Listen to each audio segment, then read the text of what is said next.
তপশিলি federation ও মাতুয়া মহাসংঘের পক্ষ থেকে deputation মেমারিতে। এদিন মন্তেশ্বর বিধানসভার অধীন মেমারি ২ নম্বর ব্লকে পাহাড়হাটি গোলামমণি হাই স্কুল সংলগ্ন এলাকা থেকে একটি র্যালি করে মেমারি ২ নম্বর ব্লকে ১১ দফা দাবি নিয়ে ডেপুটেশন দিলেন।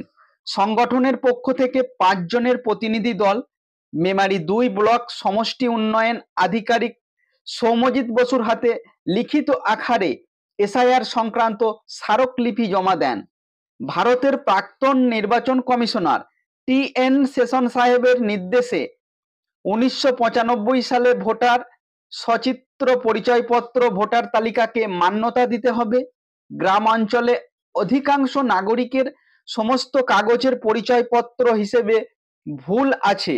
সরকারি কর্মীদের কারণেই এই ভুল, তার সত্যতা প্রমাণ ও যাচাই হিসেবে মান্যতা দেওয়ার জন্য আবেদন জানিয়েছেন। এছাড়াও বিভিন্ন দাবি তুলে ধরেন। সর্বভারতীয় তপশালী ফেডারেশনের সভাপতি মৃত্যুঞ্জয় মল্লিক এবং মাতুয়া মহাধর্ম সংঘের সদস্য বিপ্লব হালদার এবং মাতুয়া ধর্ম মহাসংঘের পশ্চিমবঙ্গ রাজ্য সভাপতি, পূর্ব বর্ধমান জেলার শিল্পী ফেডারেশনের সভাপতি সুভাষ ক্ষেত্রপাল সহ অন্যান্য সদস্য ও বিশিষ্ট ব্যক্তিবর্গ। তপশালী ফেডারেশনের সর্বভারতীয় সভাপতি মৃত্যুঞ্জয় মল্লিক এদিন কি বললেন তা শুনব। মৃত্যুঞ্জয় জোসের রিপোর্ট, মেমারি স্পেশাল নিউজ। আজকে আপনাদের কি প্রোগ্রাম ছিল এবং কোন জায়গায়? আমাদের প্রোগ্রাম হচ্ছে যে নির্বাচন কমিশন আজ থেকে বাড়ি বাড়ি তারা এসআইআরের ফর্ম তারা দেবে এবং এসআইআরে যে বিধিমালা দেওয়া হয়েছে তাতে আমাদের মনে হচ্ছে যে গরিব মানুষ যাদের কাছে কাগজ রেডি নেই এবং দেশভাগের বলি অখণ্ড ভারতের ভূমিপুত্র বাঙালি তপশিলি জাতি আদিবাসী এবং মতুয়া সমাজের মানুষ তারা এখানে ভোটাধিকার হারাতে পারে, এই আশঙ্কায় আমরা গত দুবার আমরা মুখ্য নির্বাচন আধিকারিক মহোদয়ের সঙ্গে আমরা দেখা করেছি। দেখা করে আমরা এই নিয়মের সরলীকরণের জন্য আমরা দাবি রেখেছি 11 দফা।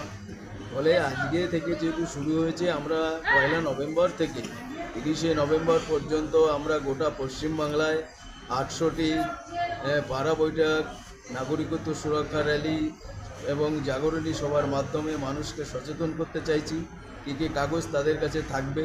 এবং আপনারা ইতিমধ্যে জেনেছেন কয়েকজন এসআইআরের আতঙ্কে মারা গেছেন, মিডিয়াতে এসেছে।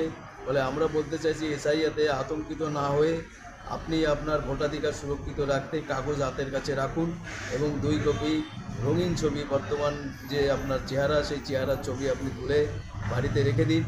1 মাস আপনি টাইম পাবেন। যদি আপনার কাগজের কোনো বানান ভুল থাকে সেগুলো আপনি সংশোধন করে নিন, করে নিয়ে 1 মাসের মধ্যে আপনি এই ফর্মটি ফিল আপ করুন এবং ফিল আপ করে আপনার ভোটটি সুরক্ষিত রাখুন।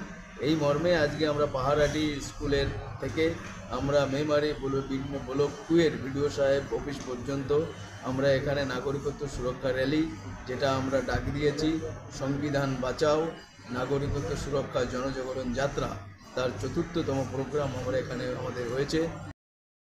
সামনের দিনে খুব মারাত্মক সমস্যা হয়ে দাঁড়িয়েছে এই এসআইআরটা কি এটা অনেকে জানেনই না। সেই কারণে আমরা যে ফর্মটা আপনাদের ফিল আপ করার জন্য ইউনিমার্শন ফর্ম আপনাদের কাছে বিএলও সাহেব 2টো করে ফর্ম দেবে, এই 2টো ফর্মই আপনাদেরকে ফিল আপ করতে হবে। আপনাদের নামে নামে ফর্ম আসবে, প্রত্যেকটা নাম, পরিবারে যে কটা ভোটার আছে সেই ভোটারদের ছবি সহ, বর্তমান ভোটার লিস্টে যে ছবিটা আছে সেই ছবি সহ নাম এবং আপনার এপিক নম্বর দিয়ে আপনার কাছে একটা ফর্ম দেবে এবং 2টো ফর্ম দেবে।